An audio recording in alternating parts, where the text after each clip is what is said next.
Good afternoon. It is Monday afternoon, and we have come to the final week of our course on organization theory and development.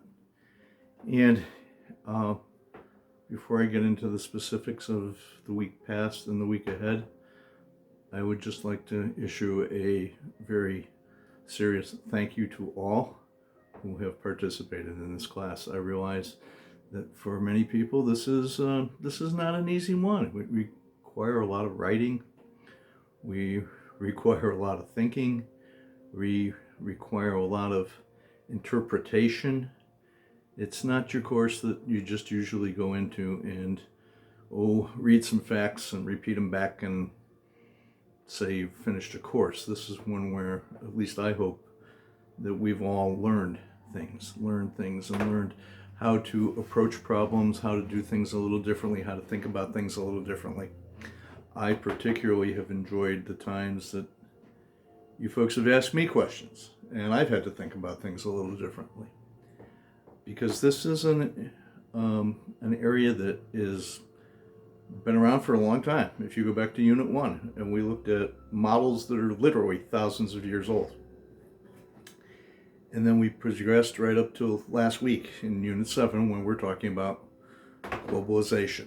So we were looking at something that was confined to a small community of that it looks like the 21st century hasn't really touched yet.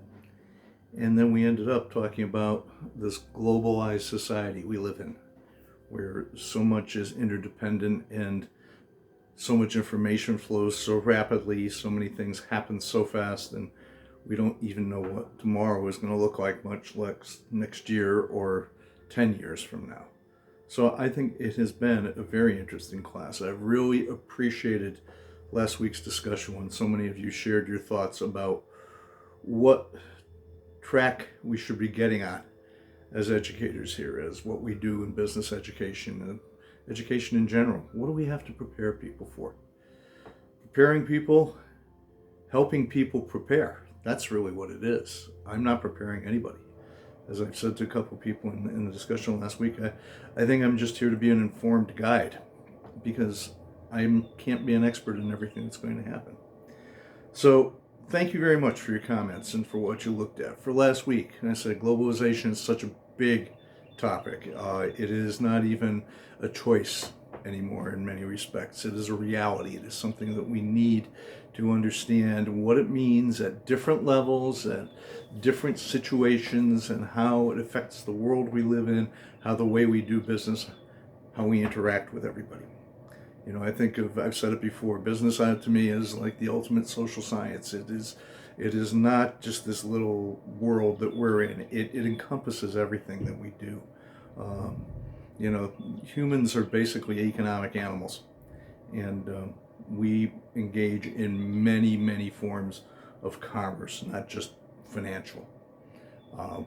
There's the commerce of ideas, there's the commerce of society. It's a very interesting topic. And in this last week, we're going to ask you to do one more graded discussion where we look at the idea of creativity. Because really, when you look at how we've progressed through the whole class, creativity comes into play in many ways.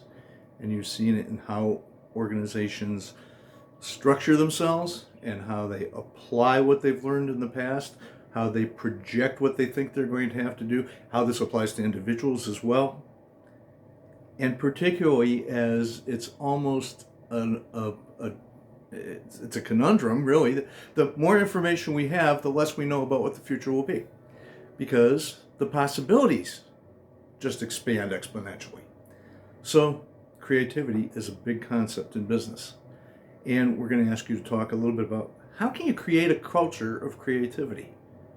How do you have to structure your organization and adapt your behaviors so that you are acting in a creative and thoughtful way? What is innovation? As we come back to many times, what is innovation? I really subscribe to the idea that unless it's got value, then it's merely new. Innovation doesn't have to be a brand new. It's got to be an idea applied differently. Sure, it can be an idea that no one has ever had before. or it can be an idea that's been around for a long time and now we have to use it differently. So I'm very interested in this topic because it's something I've spent working on for a long time and developing my own materials and ideas about innovation and creativity. And yes, I think you can teach creativity. It's possible. It takes a lot of work, it takes a lot of dedication, but it's not just something that comes to everyone, but it's not something that not everyone is capable of. I didn't even say that correctly, right? So many people say, I'm not creative. Yeah, no, that's not true. We're all creative. We just have to learn how to harness it and how to let ourselves go and be creative in a very directed sense and in a very general sense.